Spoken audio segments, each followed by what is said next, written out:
75K60 Washington, having already invented thousands of parents who begged him to bring home the bodies of their Korean War veteran children. President Donald Trump is now inventing hundreds of such repatriations that haven't actually happened. The return of the remains of American service members who were killed in that war has become a major victory. Trump likes to claim from his June 12 meeting in Singapore with North Korean dictator Kim Jong-un. "It was the last thing I asked," he told a gathering of Nevada Republicans on Saturday.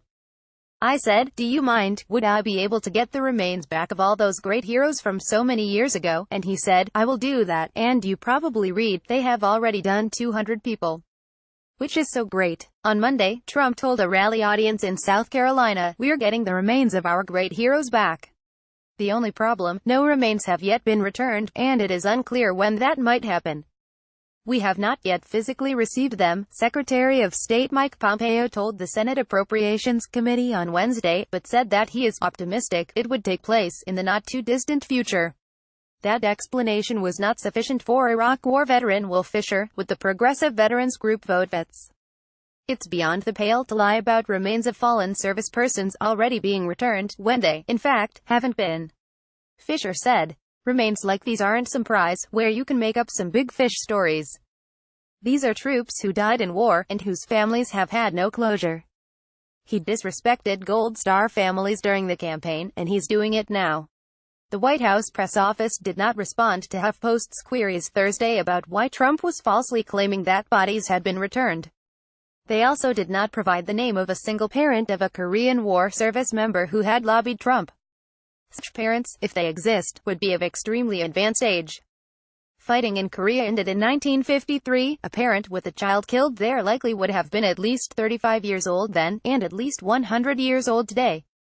Trump nevertheless claimed in a June 13 Fox News interview that thousands of such parents had asked him on the 2016 campaign trail for his help getting their children's bodies home should he win the presidency. According to the U.S.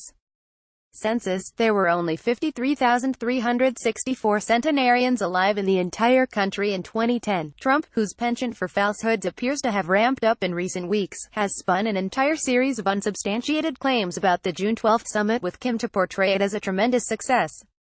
"There is no longer a nuclear threat from North Korea," he boasted in a June 13 tweet upon his return to Washington from Singapore. Since then, Trump has, on numerous occasions, said that Kim has begun to denuclearize, thanks to the short communique they signed. "We signed a piece of paper and it was a beautiful piece of paper. It said we will denucleate, we will this, we will that, we will get the remains back, we will do all of these things, a lot of things," he told the South Carolina crowd. North Korea, however, has not yet taken any steps to denuclearize, and, to the contrary, appears to be continuing work on a nuclear research facility.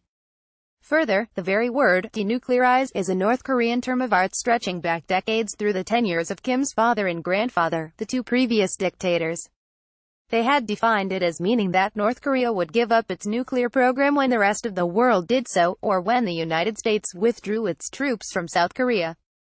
Trump also boasts that he was able to secure the release of 3 American hostages held by Kim's totalitarian regime, but fails to point out that it was Kim's regime that took them hostage in the first place. "He's in his own private universe on this one," said Joshua Pollack, a senior research associate at the James Martin Center for Non-Proliferation Studies. "He believes it's all basically happened." In his Senate appearance Wednesday, Pompeo acknowledged that North Korea was still, in fact, a nuclear threat. But he defended Trump's decision to give Kim a summit meeting, something Kim's father and grandfather had also wanted for the increased worldwide stature it would bring them. "What the president intended there, I'm confident what he intended there was, we did reduce the threat," Pompeo told senators. "I don't think there's any doubt about that. We took the tension level down." Download. Do you have information you want to share with HuffPost? Here's how. SV. Date Senior White House Correspondent, HuffPost.